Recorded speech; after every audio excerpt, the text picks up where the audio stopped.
Welcome in, guys, to Heard It Here First, the 2025 preseason preview of the Rockdale Tigers. Joining me on this one is Coach Hunter Hamrick, head coach in his third year here at Rockdale. Had a previous stop here, Yes, sir. and now you're back. Talk to me about what brought you back to Rockdale and what you bring to the Rockdale Tigers. Yeah, I mean it's one of those deals. I started coaching in Lexington, so Okay. I mean that's where I did my first 3 years coaching. And what brought me to Rockdale the first time was that just kind of the relationship and the small town atmosphere, and really some connection between the two communities and knowing a little bit about it. And at the time I'm really close with Coach Mole over in Lexington, and so at the time it was kind of one of those deals that he's like, if you want to be a head coach, you really need to get out of here and go get you some big school experience. And so that's what I did. I decided to go to 6A level and went to Los Fresnos down in the valley. And so anyway, we ended up having kids, and right when we got there, we had our first kid. Nice. And so my wife's family is all up here around the Waco area, and so it just kind of brought us back. Just that wasn't for me. I'm a small town guy. I grew up in Bremont. Okay. So you knew everybody, right? You played everything. You knew everybody. So going to the 6A level where you have football players, you have baseball players, basketball players, and you don't know what's going on in the community and the program. It's a little different, Right. So just tried to build on that experience, and just having played or been around Rockdale all those years, we knew the kind of talent level that was here at all times. So that brought us the first time, and then of course we had tremendous success during that time frame, going to the quarterfinals twice. And the last year I was here, we ended 9-3, and we weren't expected to do that. We had lost everybody on the team, and nobody thought that we were going to bounce back and finish second in the district. And we did well. We ran up against some good teams in the playoffs, and that afforded me the opportunity to go be a head coach. And so that pulled me away, and also just kind of the small town atmosphere and just what I know Rockdale has had to offer, and one of these communities that has everything that you need to raise a family, and great people, great admin and community support always has, and so that's just kind of one of those things that stuck out to us as a family to bring us back. Yeah, I mean, and Los Fresnos, I actually watched them for the first time in the playoffs this past year against Johnson High School. Yeah, and man, they got a good ball club. Yeah, so that's definitely a really good place to start in the big. That 6A, Los Fresnos is a dang good school. Last year you had a couple of sophomores that you brought in and that you're starting to build with, and Grayson Williams, Jeremiah Butler, and this year with them being juniors. Talk to me about some of those sophomores that are in that junior road that are now those leaders for your Tigers. Yeah, that's the main. Anytime you start them young like that, you're just in a different situation where they got to learn on the fly a little bit, And we didn't have just a ton of choices either. We had a lot of experience coming back with our line last year. The majority, if not all, of our linemen last year were seniors. Okay.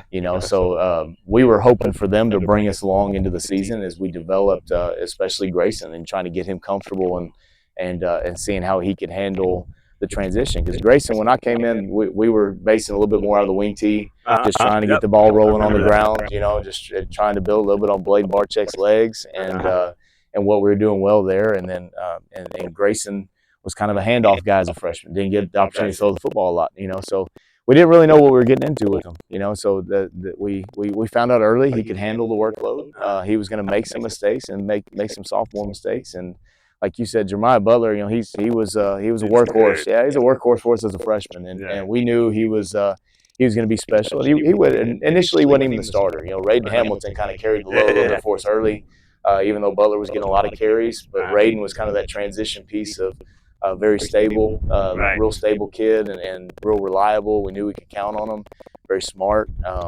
Got a low center of gravity. That too. And there's a great transition piece to getting Butler ready to go. And so now the biggest deal is Grayson year 2. Can we eliminate some of the mistakes that we made and build off that knowledge base of seeing at full speed at the varsity level. And he's a level-headed kid. His demeanor never changes. I can get into his butt, and it's never going to change. You can't fluster him. And if he is flustered, he hides it really well. We're just looking forward to him doing that. And then Butler's going to have a huge role, not only as the premier back, but also having to step over on defense and play a lot. So, and then DeAndre Stevens, your wide receiver, and I was looking over. I was watching the games last year, just looking over some of the highlights, and Grayson, he's a dang good quarterback. As a sophomore, you're getting acclimated to the game speed and everything, but what he did throughout the season, I believe he was either third or second in passing yards in that district. Yeah. And so he really stepped up as a sophomore. And then you got a really reliable source like DeAndre Stevens, who broke the single game. Yep. Yeah, was that against Lexington? Against Lexington. Yeah, did it in a half. Yeah. Did it in the first half. Yep. And so, talk to me about what Dre does, not only bring to your quarterback, but to these other wide receivers. And who are some of these other wide receivers we should be talking about this year? So Dre is a very rare skill level. Absolutely. This kid that can then jump the way he can jump and high jump and the first place when I came in, the first thing I noticed was his ability on the basketball floor as a freshman. And his transition and his ability to make plays at the rim and stuff like that I really enjoy. And then I go in track season and we're high jumping 6'10", and then we're a sprinter and all those type of things. And you just go, man, that's solid. It's going to be a good foundation piece for us coming forward. And I don't know that we utilize him enough as a sophomore. And we had a couple skilled kids that could really go that year too. And so last year was kind of his breakaway year where he had to be the guy and had to really pull the load a little bit. And he was he's half of that production in the passing department And I don't think he gets enough attention. Here obviously I think we harp a lot on Dre and we talk about Dre. We know who Dre is, but as far as the state level goes, I think he's missed. And he does some special things. His route running can get crisper. He needs to weigh a little bit more so he doesn't get beat up. But other than that, he can run away from you. He can out jump you. The majority of his yards come from jump balls that he goes up and gets it and then breaks the tackle and goes and scores. So one thing I'm really liking from Dre right now is his leadership. He's really trying to lead out there. He's physical on the defensive end. We're hoping not to have to use him just a ton, but he's kind of penciled in as being a safety right now because he can do it. And if he can come downhill and strike somebody, just as long as we're full speed on both sides of the ball, we're in good shape. So other guys coming up, Alex Cooper's he's a semi-forgotten kid also. He's a typical slot receiver that's not playing a slot receiver for us. And that's something that kind of goes well. What we normally do is we have one slot on the field and we have a tight end. So you have two outside receivers. Well, something that got us caught last year a little bit was Dre always being the outside receiver, always having the ability to double team him because of where he was. And so you get in some games like Academy and Troy where they're able to take him out of the game just by pressing him, putting somebody over the top. Well, you can't really do that to a slot receiver. And so that was a big transition for us, was trying to see if that was a move we need to make, and that's where we're at right now. And so Cooper's kind of the one that gets adjusted there. And so I think his hands are so reliable. He's a tough kid, very smart. Again, savvy basketball player also, leader on the basketball floor. And he's playing a little defense for us as well. So he should have definitely an uptick on his season. Probably the most reliable hands that we have, just pure hands. Possession receiver, but like I said, the quickness of a slot. So we'll see how we develop. Just got to develop his route running. I think he's going to be really good. And then Jonathan Fuller is coming as a sophomore. Right now he's on the other side, and he is the potential is definitely there. He's not the burner that Dre is, but he's deceptively fast. Like times are not going to blow you out of the water if you put him on a 40 clock.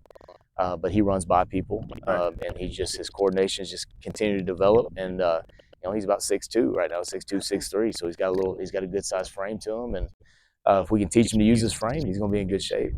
Rashad Wilson's another one that's he's been on varsity since his freshman year. Going into his junior year. Yeah. And he's one that has to battle. One thing about Shade is he's very football savvy. You can move him around and utilize him in different ways, both on offense and defense. He started at corner. Now he's starting more of a hybrid safety position for us this year. Nice. Physical kid, good hands, solid hands. It just, like getting him consistently on the field, he's kind of our slot receiver when we get into 4 wide type stuff. And he's pushing Fuller, and he can go out there and take Fuller's spot if he needs to. And same thing with Cooper. He'll step in when Cooper needs a rest and spell him a little bit. But he's got a tremendous upside and upswing to us. He's just so valuable right now for us on defense. You had a lot of great, like you said, you had a lot of great offensive linemen that were seniors, great defensive linemen too that maybe played both ways, like Jacoby Anderson. Yep. Talk to me about that defense. I know that you graduated Sandoval, Anderson. Who are some of those defensive linemen? And not only that, who are outside of Wilmer Sorto and Willard? Who are some of those other defensive guys that you're looking for to step up on your defense this year? Well, schematically we had to change a little bit because the linebackers we've always been a 3-3 stack. At least for the last probably 5 years, I guess we've been a 3-3 stack. So this year's more of a little bit of a hybrid 3-4 look. It's definitely different. Trying to put a little bit more speed on the field, but still 3 down linemen. And those 3 guys, it's going to be a huge rotation. So it's not, you had like you said, a Kobe and an Alderete that were playing quite a bit, and AJ, the lot of experience. Pretty solid line. Yeah, a lot of experience, a lot of size, and so that's hard to replace. Anytime you lose that type of caliber, size, and those type things and experience. And I got a lot of youngsters that either played a lot on the JV or didn't play at all because they were helping on the offensive line. So we're trying to find who those guys are right now. And like I said, there's several. There's probably a rotation of about 6 kids that once I get out of Salado this week, then I kind of have a better idea. But I'd have to sit here and list them all right now, just to even be close to being accurate for what's going to be that week 1 type deal. Wilmer obviously leading us in the middle. A little nervous early in the year that he might have come out, and he's stepped up, and we look to him as the leader of our defense. But one beside him that started for us at outside backer the majority of the year last year was Cole Faust, and Cole we've moved into the box. His athleticism has greatly improved. His size has gotten up there. He's a lean kid, but he's gotten real mobile and physical. I've heard a lot of good things about that. Yeah, and he's very vocal. He's very vocal, and the physicality is what's impressed me. And between the 2 of them, they both kind of rotate over to our offensive side and play our blocking back, our sniffer tight end type kid. Nice. And just kind of keep each other healthy on the other side. But there's another 2-3 kids that can mix in at linebacker as well that are younger kids. That just lacking a little bit of experience, but a lot of passion in that group that we like. Brody, like you said, Brody's our leading tackler coming back. Comes with and he's banged up a little bit right now. He got banged up going for a ball first day of practice, I think. So he's a little ginger on his shoulder right now, just trying to get him ready to go. But yeah, he doesn't typically miss. Covering is not his. That's not his best attribute. It's him coming downhill and tackling. It's kind of like a Roy Williams, for the Cowboys. He can play linebacker or safety, but that dude in the box, he's aggressive, man. And that's kind of what we've made a difference. Where he sat in the middle of the field as a free safety last year, he's still kind of terminology. He's a safety, but he's more of a linebacker that's going to come downhill and tackle and cover second. Dre splits in those spots. Jeremiah Butler splits in those spots. Looking to see how sophomore Slade Harris steps into that. I mean he's all the skills in the world. We just gotta catch him up a little bit to the speed of the game, Gotcha. So and then our corners on the edge, we got corners and outside backers. That's where Shade and Rashad Wilson, Cooper, James Barsh, Juan Salcedo, man. Juan is the smallest guy on the field, but he was the most impressive kid that we had on the defensive end the other day. Juan's probably 5'6", 115 pounds maybe. I mean, I'm probably doing him injustice, but he's not a big kid. But he's always finds himself around the ball. He's always around the ball, always doing what we coach him to do, and he's doing great so far. Had a great scrimmage the other night. And then our corners, it's a pretty good little rotation, and that's where we got to expose a little bit in the scrimmage. But it wasn't the lack of doing what they're coached to do. They just anytime you're man coverage, you're not looking at the ball and you're playing the receiver. If you're in great position, the kid makes a play. The kid makes a play. Just is what it is. Yeah. So Sean Guerin is he can scoot. He's a very, very mobile, fast kid, and he did some great things in coverage the other day. And after that's kind of a rotation of Kendrick Henderson, Jonathan Fuller goes out there. Shade could go out there if he needs to go out there. And we got some other corners that are in the mix also that are battling to get on the field. Nice. Man, well, Coach, I know it's hot out here. I don't want to take up much of your time, but and I sure appreciate you joining me. Is there anything you would like to leave with the Rockdale Tiger fans, Central Texas football fans, Hard to Hear football fans? What can we expect out of these Rockdale Tigers 2025? They're just young, man. They're a lot of experience in the skill kids, but then I've messed with them. I swore I never would do this again because I did an English side that you don't change schemes in the middle of a transition, and I've changed it on both sides. So thinking it's the best thing for our program. So we're gonna have our growing pains, I think, early as we kind of step into those schemes and. What I would say, use the word modernize a little bit. When I say modernize, it's really going back to where we were kind of in 12, 13, 14, where we're we're a little RPO based on that side, and trying to base a little bit more off of putting a lot of pressure on people on defense as opposed to sitting back. We've always kind of been a base, like we just sit back, we play our base, Right. we blitz when we panic type thing, Right. and we're going to bring pressure to attack and be aggressive this year. So we're excited about those changes. We didn't get to install those against Rodgers the other day, so we kind of sat back and rushed 3 and got picked apart a little bit. But we're excited in this one against Salado to be able to bring a little pressure on the defensive end and see if that puts us in a good spot. When is the Salado scrimmage? That's on Thursday night. This Thursday. Yes. All right, I'm gonna try to make it over here, Awesome, man. Come man. check y'all out. All right, Rockdale fans, this is gonna do it for your 2025 preseason preview.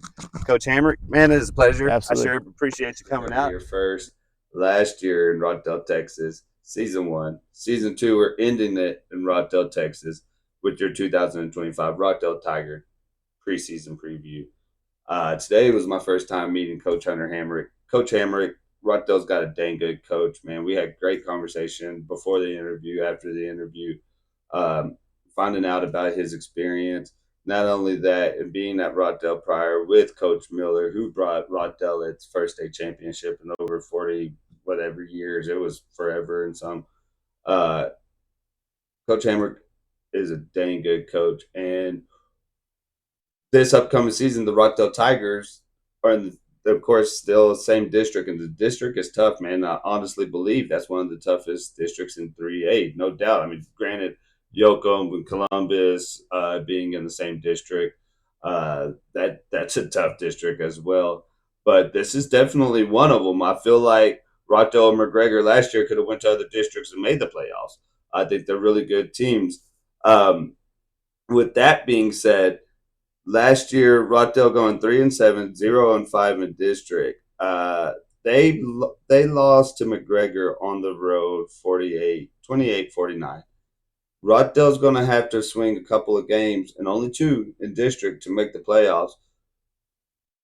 With Troy graduating as much as they did, and they had really big pieces, and don't get me wrong, I never discount Troy because they're a dang good program, but Rockdale has a chance to squeeze into those playoffs. I really believe that their players and Coach Hamrick, if they could squeeze out 2 of those wins, man, this team's got a lot of talent. And it starts with DeAndre Stevens. DeAndre Stevens in his 4th year, in his senior year, DeAndre, man, it's been a journey, dude, and so proud of you and what you accomplished. And let's talk a little bit about Dre. Dre last season had 60 receptions for 1,187 yards and 12 touchdowns. He was the only 1,000-yard receiver in the district. This young man has been on varsity as a freshman, and he's produced. This dude is going to knock it out the park. I'm so proud of this young man. I've been able to know him since he was young, third, 4th grade. Been able to coach him. Just Dre, super proud of you, dude. I love the crap out of you, man, and I'm looking forward to this season and what you're going to bring to these Rockdale Tigers. Who's going to be throwing that ball? It's going to be Grayson Williams. Grayson Williams finished this past season 2nd or 3rd in district in yardage with 2,225 yards passing, 16 touchdowns. Jemiah Butler, the running back, 137 carries for 645 yards as a sophomore, 8 touchdowns. Rashay Wilson, that's going to be somebody who's in his junior year, 2 years experience as a freshman and sophomore on varsity. I think Rashay's about to blow it out the park this year. I think he's going to whether if it's offense or defense, which he's already been great both ways, but I think this is going to be a really good year for Wilson. Brody Willard, I got him listed kind of as like a hybrid because he is. He's like a strong safety, outside linebacker. He is a ball hawk as far as just getting there and laying the wood, man. Brody brings the wood. Super excited to see him in his senior season with Wilmore Sorto. 64 tackles, 4 tackles for a loss, 2 forced fumbles, 2 fumble recoveries. They got a lot of great players, and Rockdale always has great players, man. They do. Rockdale produces really good talent. I'll say that. Cole Faust was a sophomore last year. Look for him to really be that guy as well, to step up into his junior year and make a really big impact for these Rockdale Tigers. Just circling back to Dre last year, set the single game record for 15 receptions, 230 yards, and a touchdown versus Lexington. 9 receptions, 168 yards, 2 touchdowns versus Franklin. Those are state teams. Uh, then you had this stat: 2 receptions for 141 yards and 2 touchdowns versus Hempstead. I think we're going to see Dre probably get over 1,300 yards, man. This is me just throwing something out there. 1,300 yards, 15 touchdowns easily. I see Rashad coming in offensively and doing some work, and defensively. Grayson Williams in his junior season, after coming in as a sophomore, doing dang good. I think we'll see some really good ball out of him. Jeremiah Butler runs hard. That dude runs with the lean. He can catch out the backfield. Rockdale has some talent. They have a tough road. If they can squeeze those 3 wins in pre-district or 2 and carry some of that momentum, they got McGregor at home this year. They'll have to win on the road against either Troy, Cameron, or Little River to solidify that 4th spot. All of those teams are great, man. It's just a tough district. I'm looking forward to these Rockdale Tigers, and I'm very grateful. Nancy Zinner, who had given me all the footage last year, that's what's going to be on. That's what's on this video is her highlights, what she does for the Rockdale Tigers. Super proud of this team. Super thankful of her, coach, and just the Rockdale Tiger fans. We are ending this 2025 season with y'all being the last preseason preview. Thank you so much.